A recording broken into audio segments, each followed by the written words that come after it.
सन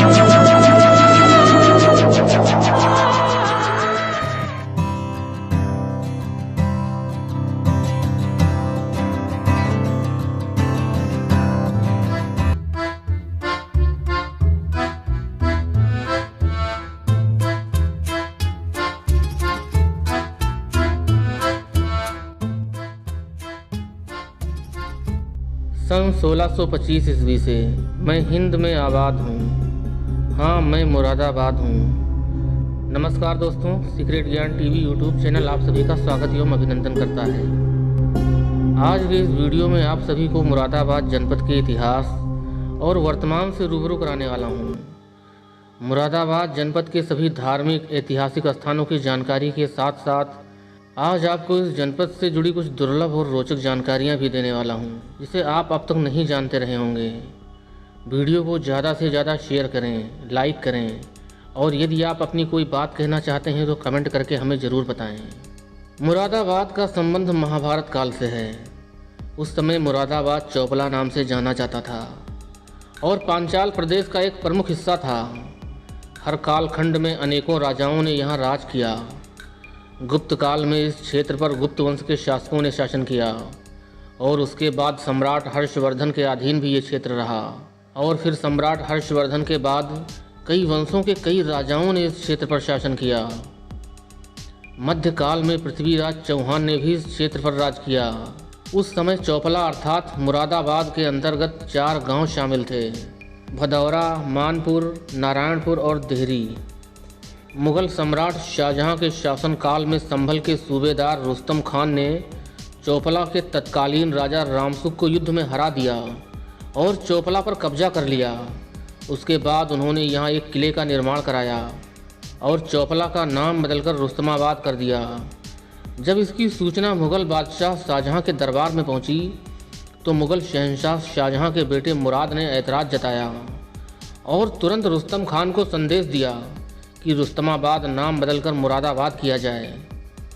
इस बात पर अमल करते हुए रुस्तम खान ने तुरंत रुस्तमाबाद को मुरादाबाद नाम दिया।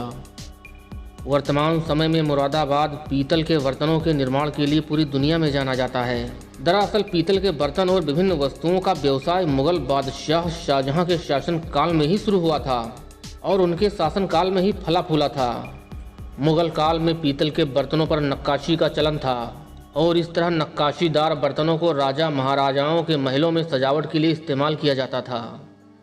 इसलिए ये व्यवसाय तेजी से विकसित होने लगा और अंग्रेजी हुकूमत में तो इस व्यवसाय को कलात्मक दृष्टि से देखा जाने लगा था और इन नक्काशीदार पीतल के बर्तनों को दुनिया भर में निर्यात भी किया जाने लगा था। सन 1801 ईस्वी के आसपास मुरादाबाद अवध के नवाबों के अधीन हो गया था। ईस्ट इंडिया कंपनी भारत में आने के बाद धीरे धीरे करके यहाँ की सभी रियासतों पर कब्जा कर लिया। मुरादाबाद भी पूरी तरह अंग्रेजी सरकार के अधीन हो गया। मुरादाबाद में पूरे देश के साथ आज़ादी की ज्वाला भड़की थी। भारत की प्रथम स्वतंत्रता संग्राम 1857 की क्रांति से लेकर देश की आज़ादी तक मुरादाबाद के वीरों ने अंग्रेजी हुकूमत के खिलाफ आवाज़ें बुलंद की। अंग्रेजी हुकूमत को घुटने टेकने पर मजबूर कर दिया। मज्जू खान नामक मुरादाबादी क्रांतिकारी ने अंग्रेज़ों को नैनीताल भागने पर मजबूर कर दिया था और तमाम क्रांतिकारियों को कारागार से रिहा भी करवाया था। 10 महीने बाद अंग्रेज़ों ने विशाल सेना के साथ दोबारा हमला किया और मुरादाबाद में कत्लेआम शुरू कर दिया। गल शहीद कब्रिस्तान में एक इमली के पेड़ पर क्रांतिकारियों को सरेआम फांसी पर लटका दिया गया। मुरादाबाद का जिला कारागार आज भी स्थित है, जो मुरादाबादी क्रांतिकारियों की बलिदान और वीरता की गवाही देता है। रामगंगा नदी के किनारे बसा मुरादाबाद शहर एक मंडल है और मुरादाबाद शहर जिले का प्रशासनिक मुख्यालय है। मुरादाबाद शहर अपने तहजीब और तरीके और मेहमान नवाजी के लिए भी प्रसिद्ध है। मुरादाबाद खान पान के लिहाज से भी पूरे भारत में एक खास स्थान रखता है। यहाँ बनी बिरयानी और दाल का स्वाद आप पूरी ज़िंदगी में नहीं भूल पाओगे। मुरादाबाद मंडल में उत्तर प्रदेश के 5 जनपद शामिल किए गए हैं, जो इस प्रकार हैं: मुरादाबाद, रामपुर, संभल, अमरोहा और बिजनौर। 2011 की जनगणना में मुरादाबाद जनपद की कुल जनसंख्या लगभग 48 लाख सर्वे की गई थी। हालांकि इसमें वर्तमान संभल जनपद की जनसंख्या भी सम्मिलित थी। बाद में मुरादाबाद जनपद से 2 तहसीलों को लेकर एक अलग जनपद संभल बना दिया गया था। मुरादाबाद जनपद में 2 लोकसभा निर्वाचन क्षेत्र मुरादाबाद तथा संभल, जबकि 6 विधानसभा निर्वाचन क्षेत्र आते हैं, जो इस प्रकार हैं: बिलारी, काठ, कुंडरकी, मुरादाबाद, मुरादाबाद ग्रामीण तथा ठाकुरद्वारा। मुरादाबाद जनपद में हिंदी, उर्दू, अंग्रेजी, हरियाणवी, पंजाबी तथा कुछ क्षेत्रों में कुमाऊनी भाषा बोली जाती है। मुरादाबाद जनपद में 4 तहसीलें बिलारी, काठ, मुरादाबाद और ठाकुरद्वारा हैं, जो 9 विकासखंडों में बांटे गए हैं: बिलारी, भगतपुर टांडा, ठाकुरद्वारा, मुरादाबाद, ढिलारी, कुंदरकी, मुंडा पांडे, छजलैठ तथा बनियाखेड़ा। सबसे ज़्यादा गांवों वाला तहसील मुरादाबाद है, जबकि सबसे कम गांव वाला तहसील काठ है। मुरादाबाद जनपद के पूर्व में रामपुर, दक्षिण पूर्व से दक्षिण पश्चिम में संभल, पश्चिम में अमरोहा और उत्तर पश्चिम में बिजनौर जनपद की सीमाएं हैं। और मुरादाबाद जनपद की उत्तरी सीमाएं उत्तराखंड के ऊधम सिंह नगर जनपद से अपनी सीमाएं साझा करती हैं। मुरादाबाद जनपद का लिंगानुपात 903 है, अर्थात जनपद में प्रत्येक 1000 पुरुषों की तुलना में 97 महिलाओं की संख्या कम है। वर्तमान समय में मुरादाबाद एक प्रशासनिक, औद्योगिक एवं वाणिज्यिक शहर है। मुरादाबाद रेल एवं परिवहन द्वारा दिल्ली, लखनऊ के साथ साथ अन्य बड़े बड़े शहरों से जुड़ा हुआ है, इसलिए यहाँ आना जाना बहुत आसान है। जनपद की अर्थव्यवस्था प्रमुख रूप से कृषि पर ही आधारित है। मुरादाबाद शहर कृषि उत्पादों का व्यापार केंद्र भी है।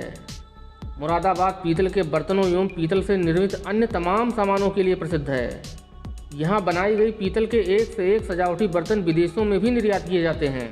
जनपद में कुछ चीनी मिलें व कपड़ा मिलें भी स्थित हैं, इसलिए यहाँ कपास और गन्ने की खेती नकदी फसल के रूप में की जाती है। उत्तर प्रदेश के उन्नतशील जिलों में मुरादाबाद जिला भी शामिल है। मुरादाबाद जिला अपनी पुरानी संस्कृति और पहचान को बरकरार रखते हुए लगातार उन्नति के मार्ग पर अग्रसर होता जा रहा है। मुरादाबाद जनपद में प्रमुख रूप से 4 नदियां बहती हैं, जिसमें रामगंगा, गांगन, ढेला और कोसी नदी हैं। रामगंगा नदी गंगा की एक सहायक नदी है, जो उत्तराखंड के हिमालय पर्वत से निकलती है, लेकिन मुरादाबाद में रामगंगा नदी का अस्तित्व खतरे में है। शहर के तमाम नाले व कचरा इसी में गिराए जा रहे हैं।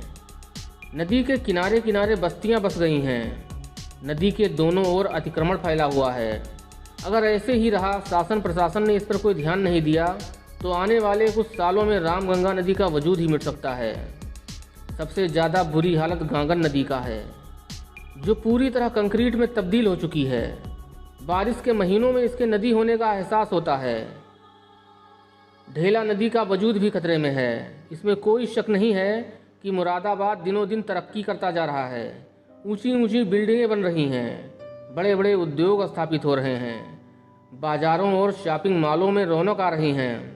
लेकिन तरक्की की इस दौड़ में मुरादाबाद के लोगों ने जीवन धारा कही जाने वाली नदियों को नाला बना दिया।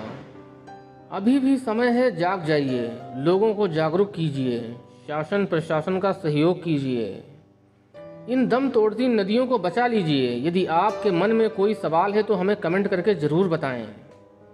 आइए वीडियो के अंतिम सफ़र में आपको मुरादाबाद जनपद के कुछ धार्मिक, ऐतिहासिक और चर्चित स्थानों की शेयर कराते हैं। आशा करता हूं कि आप हमारे साथ इस यात्रा में अंतिम सफ़र तक बने रहेंगे। प्रेम वंडरलैंड और प्रेम वाटर किंगडम, ये गर्मी के दिनों में लोगों की सबसे पसंदीदा जगह है। यहाँ बेहद खूबसूरत वाटर पार्क के अलावा मनोरंजन के लिए बहुत सारी चीज़ें हैं। यह स्थान बच्चों से लेकर बुजुर्गों तक सभी की फेवरेट है। वाटर पार्क में मस्ती करने के लिए waterfall, rain garden, swimming pool जैसे अनेक मनोरंजक साधन मौजूद हैं। इसके अलावा डांस, म्यूजिक, कैफ़े, रेस्टोरेंट जैसी सुविधाएं भी यहाँ उपलब्ध हैं। प्रेम वंडरलैंड मुरादाबाद शहर के रामपुर रोड पर स्थित है। यह पार्क पश्चिमी उत्तर प्रदेश का सबसे बड़ा वाटर किंगडम पार्क माना जाता है। यहाँ मजे करने के लिए लोग परिवार सहित दूर दूर से आते हैं। साईं बाबा मंदिर, शहर के दीनदयाल नगर में स्थित साईं बाबा का मंदिर एक प्रसिद्ध मंदिर है। वेव मॉल, मुरादाबाद शहर में रामगंगा नदी के किनारे बना ये मॉल यहाँ का सबसे प्रसिद्ध मॉल है।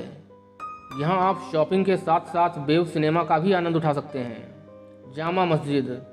मुरादाबाद के बकीपुर में स्थित जामा मस्जिद एक ऐतिहासिक मस्जिद है। इसे 1631 में बनवाया गया था।